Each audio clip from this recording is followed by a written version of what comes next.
Right guys, so Mark Gurman gives us some heartbreaking news, and that's the fact we could see the Mac Studio get killed off in the near future, so let's delve into it. So yes, the beloved Mac Studio could be killed off within a few years of release, because it's way too similar to the upcoming Mac Pro. And well, I did bring this point up in previous videos regarding the Mac Pro rumours, because initially we thought there would be an M2 Extreme chip that's going to be more powerful than the M1 Ultra in the Mac Studio. We also thought there would be user-upgradable components, and so those advantages should be enough to differentiate this from the Mac Studio in the range. However, Gurman then told us the M2 Ultra was scrapped, and many of the user-upgradable components with the current Mac Pro won't be carried over to the Apple Silicone version.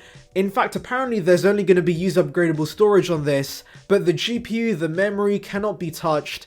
And so yeah, basically it would be pretty weird if the Mac Pro and the Mac Studio coexisted, considering they would have similar performance with the M2 Ultra chip. Now it's possible the Mac Pro with its much larger body could of course provide additional cooling that pushes the chip even further, but ultimately guys, the performance is going to be way too similar for both these Macs to coexist, especially with both of them targeting the same market. What Gurman now tells us about the Mac Studio being killed off does unfortunately make sense. And by the way, would like to remind you guys, like this video and subscribe for more content like this, it would be appreciated. Now it's not all bad news guys, do not worry, because Gurman does give us a glimpse of hope that maybe the Mac Studio won't be killed off. He says that with future versions of Apple Silicon chips, we do see the M3 or the M4 Ultra come to the Mac Studio, because by then the Mac Pro should get an even better chip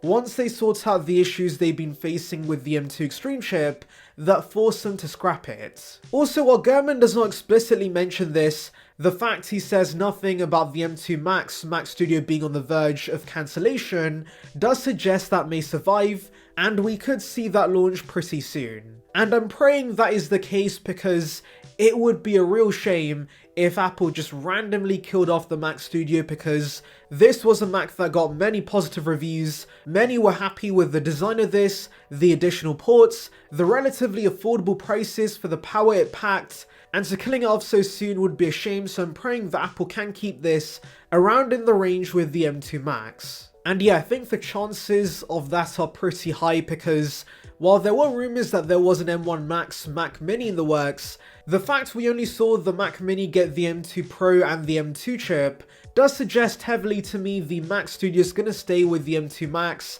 and it won't be killed off. I'm praying that's the case. Anyways, let's delve into your questions. So Transit Engineer says, well, I think in the future Apple will sell an iMac with the M2 chip. The real question is, just when will this happen? The spring of 2023, the summer of 2023, the fall of 2023, or sometime in 2024, smile, smile. I'm not getting that last part, maybe I'm missing the joke, but anyways, regarding the release, late 2023, like Gurman says, makes sense, but do not expect the M2 chip in this. It's way too late for any Mac to get the M2 chip right now, because we know M3's on the horizon and it's being produced in bulk as we speak.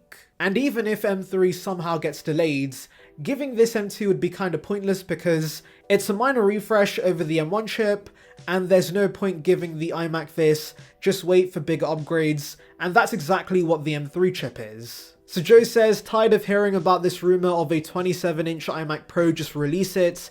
I've been hearing about this for 3 years, and yeah, that is a fair point. We have heard a lot about a 27-inch iMac, and it's still not released.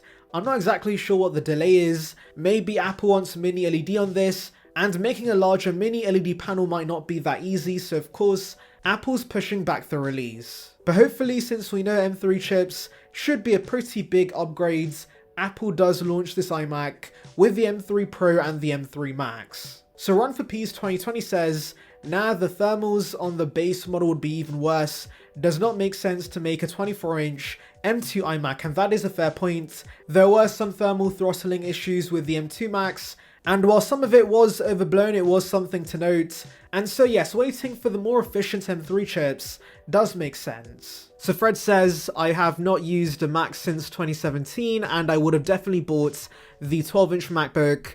guess I'll just never buy a laptop or desktop again and stick with my M2 iPad Pro. Now this is exactly why the 12-inch MacBook should return, because yes, we have iPads, but they're more restricted with their UI, so for those who want a compact laptop experience, offering a 12-inch MacBook would be nice. You have the much more versatile macOS, and of course a more portable laptop for those coming from iPads. And so yeah, please Apple, do revive this in the near future. So Slow Cuba says a 15-inch M2 or later MacBook Air would be the perfect laptop for me, maybe coupled with an M3 Ultra Mac Studio, but I think since I've already sunk the money into my M1 Mac Mini and M1 Max MacBook Pro, still making payments there, I'll struggle on with what I have. Thanks for the vids. News about the 15-inch Air is welcome, and it will almost certainly be the laptop I'm most likely to buy in the future. And yes, a MacBook Air 15-inch coupled with, of course, a powerful desktop like the Mac Studio would be perfect. For me anyways, the base chips are more than fine for my use. I've yet to max out the M1 chip, and that's why I've wanted a MacBook Air 15-inch, because I do like the bigger size of the 16-inch, but I don't need the extra performance and all the other bells and whistles.